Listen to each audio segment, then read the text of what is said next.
안녕하세요. 저는 화학공학과 유필진 교수님 연구실에 소속되어 있는 최용우라고 합니다. 오늘 저는 Monolithic Hybrid Forms for High Performance Solar Desalination with Spontaneous Salt Rejection 이라는 주제로 제 연구하고 있는 주제에 대해서 말씀드리도록 하겠습니다. 일단 제가 오늘 말씀드리고 싶은 내용은 태양열을 이용해서 물을 증발시키는 시스템인데요. 그런 연구 분야가 왜 주목받게 되었는지부터 잠깐 먼저 말씀드리도록 하겠습니다. 예전부터 물을 증발시켜서 깨끗한 물을 얻고 싶어 하는 그런 방법들이 많았는데요.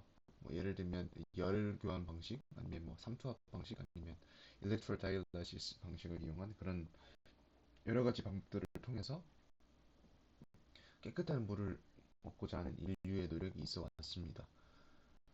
그런데 아무래도 그런 깨끗한 물을 얻는 과정에서 에너지 소모가 많다 보니까 태양열을 이용하게 되면 에너지 순환적인 측면에서 많은 이득을 볼 수 있을 거라는 생각에 최근에는 태양열을 이용한 해수 담수화 과정에 대한 연구들이 많이 활발하게 진행되고 있어 왔습니다.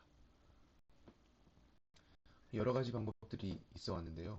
첫 번째로는 이렇게 해수 아래쪽에서 열을 받아서 열 전달을 통해서 해수를 증발시키는 방법, 뭐 이런 파티클들을 집어넣어서 해수 곳곳에 있는 파티클들을 통해서 물을 증발시키는 방법이 있었는데 결국에는 이런 물 해수 부분과 계면 사이에서 열을 발생시켜서 물을 증발시키는 방법이 가장 효율적으로 사용되었습니다. 그 이유는 아무래도 해수의 자체에 이렇게 열을 빼앗기는 비효율적인 열 전달 시스템이 아니라 정말 필요한 것에서만 해수에 물을 전달시켜서 계면상에서 뜨겁게 만들어서 물을 증발시키면 높은 효율을 가질 수 있기 때문이었습니다.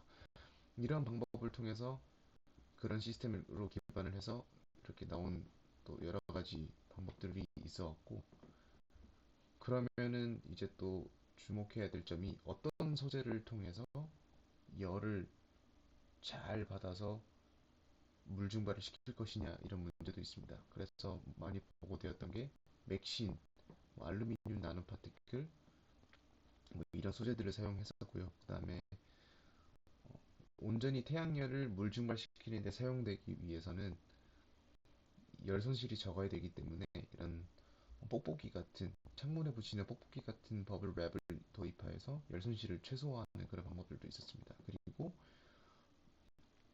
제 같은 과의 김태일 교수님 방에서 퍼블리시한 논문에서는 이런 하이어키컬한 구조를 만들어서 열을 태양열을 받아서 온도를 높이는 증폭시키는 데 도움이 되는 그런 구조를 도입하기도 하였습니다. 그래서 제가 오늘 소개드리고 싶은 것은 소재적인 측면에서부터 먼저 설명드리도록 하겠습니다. 먼저 멜라민 폼을 사용을 했는데요. 이렇게 밑에 보이는 하얀색이 이제 멜라민 폼인데 화장실 청소할 때 쓰는 그런 매직 블럭이랑 같은 소재입니다. 거기다가 상층부에는 이런 검은색 물질, 포토설멀한 효과를 낼 수 있는 물질들을 코팅함으로써 이제 솔라 디설리네이션 디바이스를 만들었는데요. 이런 멜라민 폼의 이제 구조를 SEM 이미지로 보면 다음과 같습니다. 아무것도 코팅하지 않은 멜라민 폼은 이렇게 생겼고, 코팅을 하게 되면 이렇게 좀 구멍들이 막혀 있는 듯한 모습을 보입니다. 그리고 제가 사용한 여기 이제 까만색 물질, 포토설멀 물질로 사용한 물질은 두 가지를 사용하였는데 그래파이트랑 틴셀라나이드를 사용하였습니다. XPS를 통해서 틴셀라나이드가 잘 합성되었다는 것을 확인할 수 있었고, EDS 매핑을 통해서 그런 그래파이트랑 틴셀라나이드 물질들이 멜라민 폼 표면에 잘 코팅된 것도 확인할 수 있었습니다. 제가 이 연구 과정에서 멜라민 폼을 사용한 이유는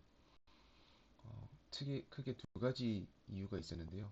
첫 번째로는 하이드로필릭한 성질 때문에 물을 굉장히 잘 빨아들일 수 있는 성질을 가지고 있어서 물 증발할 수 있는데 유리할 것이다 라는 이유였고, 두 번째 이유로는 낮은 열 전도도였습니다.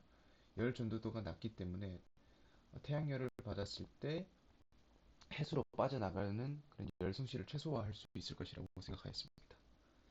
그래서 실제 실험은 어떻게 진행하였냐면 이런 디바이스를 3D 프린팅으로 제작을 하였고 어, 이, 어, 이 그림에서 보실 수 있듯이 멜라민 폼에다가 상층부에 포토떨멀 물질을 얇게 코팅하여서 디바이스를 준비하였습니다. 그래서 실제로 물 증발이 일어나는 시스템을 보면 다음과 같이 사진을 볼 수 있습니다. 사진을 통해 확인할 수 있습니다. 자, 그래서 제가 사용한 포토떨멀 물질을 좀 최적화를 진행하였는데 무슨 최적화를 진행하였냐면 중량비를 조절함으로써 태양열을 흡수할 수 있는 최적 조건을 확립하였습니다. 그 결과 weight 퍼센트의 틴 셀레나이드가 포함된 샘플이 가장 높은 태양열 흡광 능력을 보임을 확인할 수 있었습니다. 그래서 최적의 조건을 5weight% 틴 셀레나이드의 중량 조건을 옵티마이제이션으로 진행하였고요. 그 다음에 아무래도 이 더멀 컨덕티비티도 중요한데 열 전도도가 어느 정도는 너무 낮지 않아야 합니다. 그런데 틴 셀레나이드가 열 전도도가 조금 낮아서 점점 이렇게 좀 함량이 높을수록 떨어지는 조건이 확립이 되었는데요. 그래서 5% 혹은 10% 혹은 그 사이의 조건이 어, 최적 조건일 수 있겠다라는 생각을 했습니다. 그래서 실질적으로 온도 조건을 확인해 봤습니다. 태양열을 쬐어주었을 때 어, 어떠한 조건이 가장 최적일 것인가를 확인해 보았을 때 5%의 틴셀라나이드 중량비를 가지는 게 최적 조건임을 확인하였고요. 그 다음에는 이제 틴셀레나이드의 중량비를 이제 확립했기 때문에 그러면 로딩 매스도 최적화를 해야겠다 생각했습니다. 그러니까 멜라민 폼 위에 코팅되는 포토떨멀 물질의 양 자체를 최적화해야겠다. 그래서 최적화한 것이 38%로 최적화되었는데 그 이유는 실제 성능이 38%일 때 가장 잘 나왔기 때문입니다. 근데 여기 그래프에서 보면 온도는 가장 높은 것이 그냥 로딩 매스가 높을수록 온도는 가장 높다고 이렇게 나왔는데요. 그럼에도 불구하고 퍼포먼스는 좀 최적 조건이 이렇게 존재한다라고 이렇게 결과가 나온 이유는 너무 로딩 매스가 높으면 그러니까 포토타멀 물질이 코팅이 너무 많이 되면 해수가 통과할 수 있는 경로가 많이 제한되기 때문이라고 결론을 내렸습니다.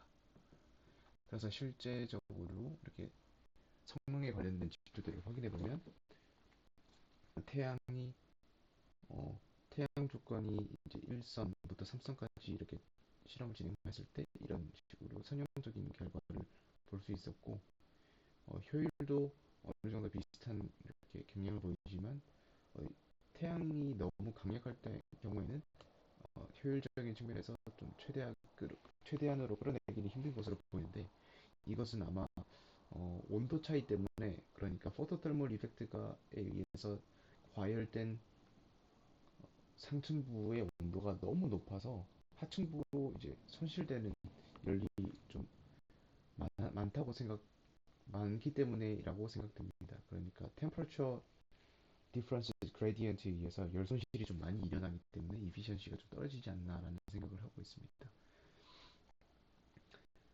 그리고 당연히 온, 태양이 강력할수록 온도가 높아지고요.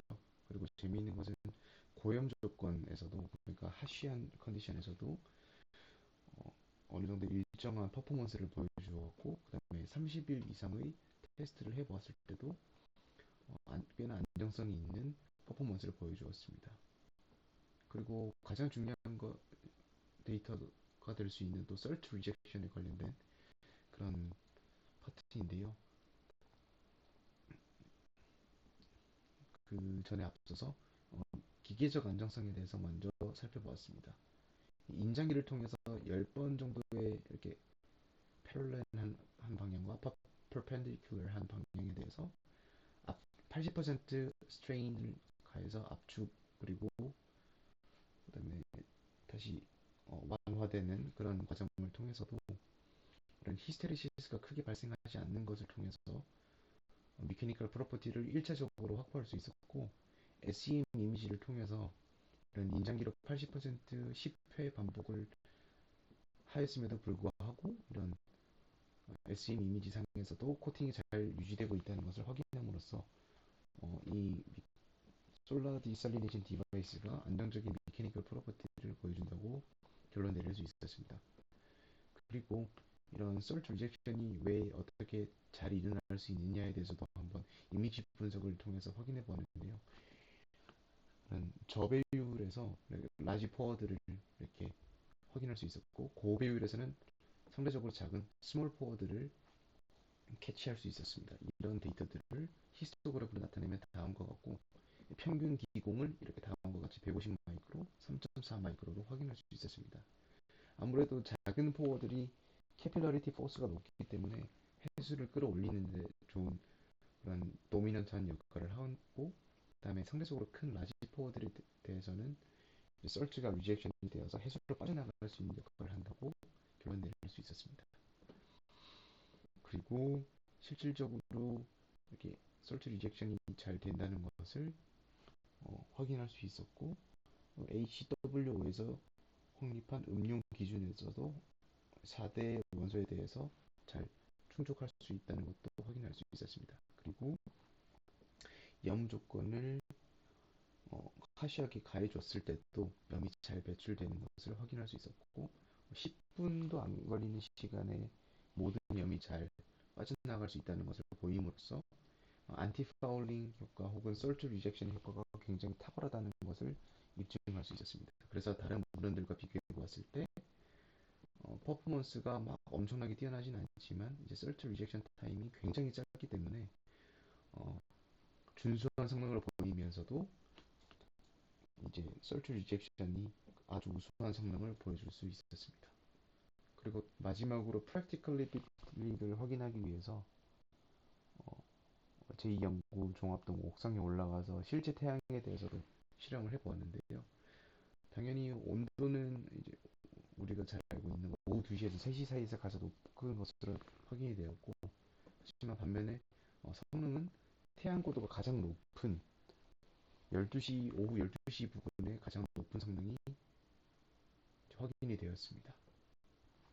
그리고 그 성능이 실험실에서 진행했던 한 8, 90% 정도에 이르는 성능을 보였기 때문에 프랙티컬리티를 잘 확인할 수 있었습니다.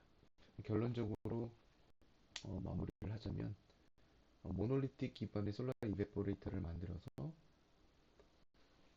높은 효율을 가지는 디바이스를 제작할 수 있었고, 그다음에 포토터멀 물질의 중량 B 그리고 포토터멀 물질이 코팅되는 로딩 매스에 대해서 최적화를 진행함으로써 좋은 성능을 가지는 솔라 이베포레이터를 제작할 수 있었습니다. 그리고 솔트 리젝션이 잘 발생할 수 있도록 어, 그런 라지 포어와 스몰 포어가 가질 수 있는 구조로 디바이스를 제작하였고, 그다음에 이미지 분석을 통해서 왜 그렇게까지 솔트 리젝션과 하이 퍼포먼스가 동시에 잘 일어날 수 있는지도 분석을 진행하였습니다. 그리고 마지막으로는 실제 태양에서도 잘 작동하는지도 확인해 보았습니다. 그리고 한 가지 더 말씀드리자면 퓨처 플랜, 그러니까 앞으로 이 연구가 어떻게 잘 발전될 수 있을지에 대해서도 한번 말씀을 나눠볼 수 있을 것 같은데, 포토타멀 물질을 그래파이트나 틴슬레나이드 말고도 다른 물질들을 도입해서 그런 효과를 좀 더 극대화할 수 있을 것으로 생각이 됩니다. 그리고 두 번째로는 좀 더 고차원적인 시뮬레이션을 통해서 설치 리젝션과 이베포레이션이 어떻게 동시에 잘 일어날 수 있는지 확보할 수 있을 것 같고, 그 다음에 조금 더 하시한 조건, 그러니까 더 고염 조건과 고태양 조건 혹은 뭐 다른 메탈 이온들이 녹아있는 그런 하시한 조건에서도 성능이 잘 보이는지, 그리고 혹은 사이클러빌리티가 괜찮은지 확인해 볼 수 있을 것 같습니다. 그리고 네 번째로는 추가적으로 좀 마랑고니 효과를 도입한 혹은 하이드로젤 베이스로 된 그런 멤브레인을 사용해서 이론적 효과를 뛰어넘을 수 있는 퍼포먼스를 보이는 디바이스를 제작할 수 있을 것이라고 생각합니다. 네, 이상으로 제 연구 소개를 마치도록 하겠습니다. 감사합니다.